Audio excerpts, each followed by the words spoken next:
여러분 안녕하세요. TMI 뉴스의 제인입니다. 오늘은 여러분과 함께 방구석 1열 전산직 설명회를 시작해 보도록 하겠습니다.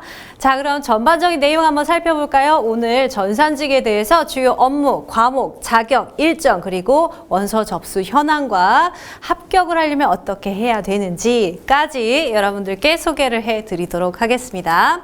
자, 그럼 전산직의 주요 업무부터 살펴보도록 할까요? 전산직이라고 하면 전산실이나 정보통계과 등에서 근무를 하게 되겠죠. 행정 업무입니다. 그래서 행정 업무의 전산화, 그리고 계획의 수립과 조정, 전산화 업무에 대해서 설계, 분석 등등을 하실 거고요. 또 처리, 보관, 그리고 요원의 훈련, 교육 등도 담당하게 됩니다. 자, 그러면 국가직, 지방직, 교육청 어떻게 다를까요? 국가직으로 선발되면요, 행정안전부의 주관으로 시험이 시행됩니다. 그래서 그 산하 기관에서 근무를 하시게 될 거고, 지방직으로 임용될 경우에는 교육청이나 시청 등에서 근무를 하시게 됩니다. 시청에서는 전산 업무 하실 거고요. 또 때로는 시민들을 위해서 교육도 수행한다고 합니다. 교육청에서 선발되신 경우 학교나 교육시설의 전산 시스템을 관리하시게 될 겁니다. 자, 그럼 전산직의 과목은 어떻게 될까요? 일단 공무원 공통 과목인 국어, 영어, 한국사가 있고요. 전산직 선택 과목으로 컴퓨터 일반 그리고 정보 보호론이 있습니다.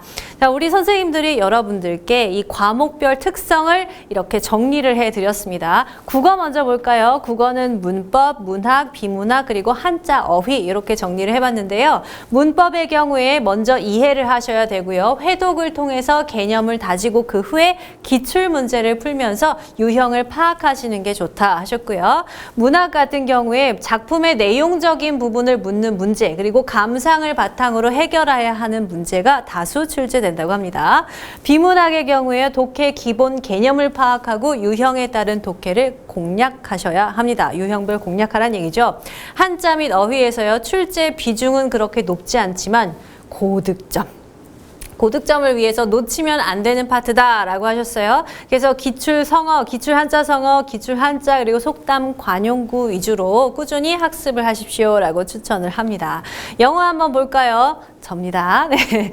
영어는 총 20문제가 출제가 되는데요. 그중에서 60%가 독해가 차지를 하는데 생활영어 포함이에요. 그리고 나머지 40%는 어휘와 문법. 조금 더 자세히 설명을 드리자면 어휘가 매해마다 한 4문제에서 5문제 출제가 되고요. 문법 문제가 3문제에서 4문제 정도 출제가 됩니다. 생활영어는 1문제나 2문제가 출제가 되고 나머지는 다 독해에서 나옵니다. 어휘 같은 경우에는 지엽적이고 내용이 깊은, 그러니까 우리가 사전을 봤을 때 3번, 4번 뜻인 경우도 있어서 그래서 다의어나 동의어 같은 거 충분히 학습을 하셔야 하고요. 문법, 작문 문제 포함해서요, 자주 출제되는 패턴이 있어요. 공부하실 때 범위가 넓어서 공부하기에 좀 시간이 오래 걸리실 수는 있으나 기본 다지고 나서 심화하실 때에는 출제 패턴 위주로 공부하시면 됩니다. 독해 같은 경우에요, 다양한 유형을 공부할 필요가 있어요. 그리고 지문의 길이도 길어지고 고난도 문제는 독해에서 출제되는 경향을 보이고 있습니다. 다음 과목 볼까요? 한국사입니다. 한국사는 사료 그리고 자료 제시형 문항이 80~90%를 차지합니다. 굉장히 많죠? 정치사와 그리고 근현대사 비중이 좀 높은데요. 30~40%를 차지한다고 합니다. 문화사 파트에서 종종 지엽적인 문제가 출제된다 하셨고요. 2~3문장의 킬러 문항을 통해서 합격 여부가 결정되는 편이라고 하셨습니다. 자, 컴퓨터 일반과 정보보호론도 좀 볼게요. 컴퓨터 일반 과목에는요, 컴퓨터 분야의 기본적인 내용이 모두 포함됐어요. 범위가 넓겠죠. 그래서 출제 범위가 다른 과목에 비해서 넓게 분포되어 있다. 그리고 단순한 암기식이 아니라 전체적인 개념 먼저 이해하는 학습이 필요하다 하셨습니다. 정보보호론의 경우에요, 보안 이슈가 최근에 점점 많아지게 되면서 중요성이 높아지고 있다고 합니다. 그래서 중요한 정보를 위협하는 보안 공격에 대해서, 그리고 정보 보호에 필요한 보호 대책에 관해서 좀 필요하고요. 보안 장비 등의 내용을 학습하는 과목이 되겠습니다.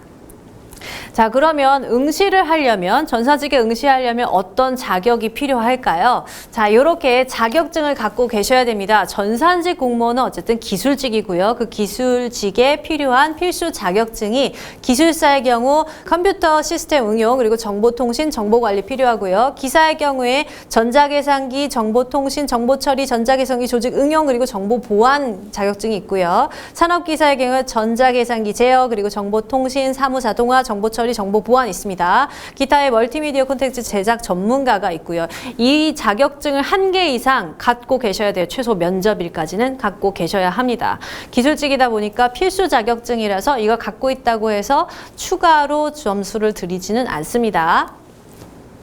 자, 그러면 뭐 어떤 팁이 있을까요? 자격증을 이 중에서 골라서 따야 한다면 첫 번째, 대부분의 수험생들이 필기 과목 내용이 전산직 전공 과목과 겹쳐요. 그러다 보니까 컴퓨터 일반과 겹치는 내용이 많으니까 그중에서 정보 처리 기사 취득을 추천하고 있습니다.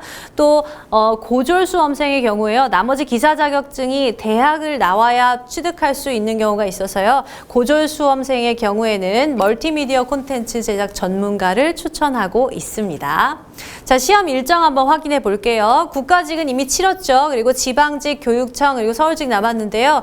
필기시험이 6월 5일에 치러집니다. 면접은 이렇게 7월부터 9월까지 치러지게 될 거예요. 접수 현황이 나왔습니다. 그래서 경쟁률을 한번 살펴보도록 할게요. 국가직의 경우에 뭐 일반만 계속 살펴볼게요. 19.3이 나왔어요. 지방직의 경우에 서울은 31.4, 경기의 경우에 20, 그리고 인천의 경우 11 나왔습니다. 계속 일반 살펴볼게요. 자, 대전의 경우에 18.89 나왔고요. 대구는 33.29, 그리고 광주는 13, 울산 20, 부산 47.67, 강원 11.21, 그리고 충남은 9대 1이 나왔네요.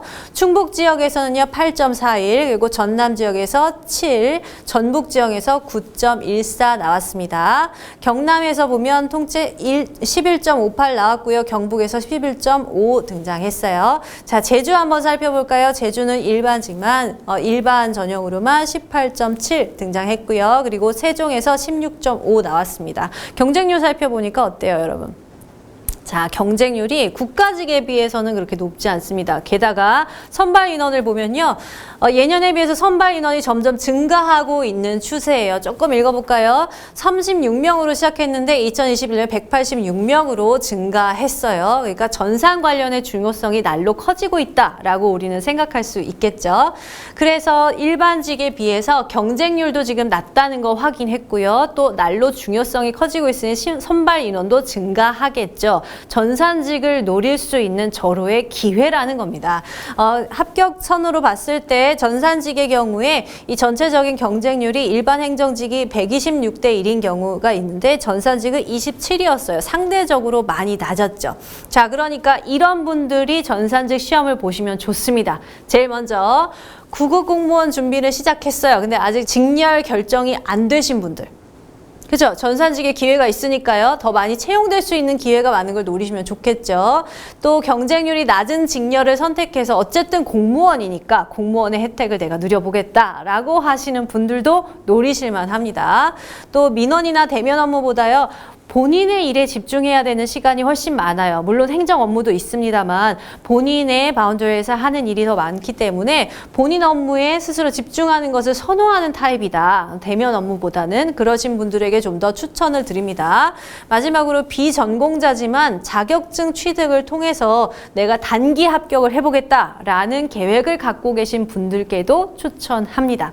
자, 이상으로 이렇게 전산직에 대해서 알려드렸고요. 더 많은 궁금증이 있으신 분들은 에듀온 전산직 홈페이지를 통해서 방문해 주시면 좋겠습니다. 지금까지 제인이었습니다. TMI 뉴스였습니다.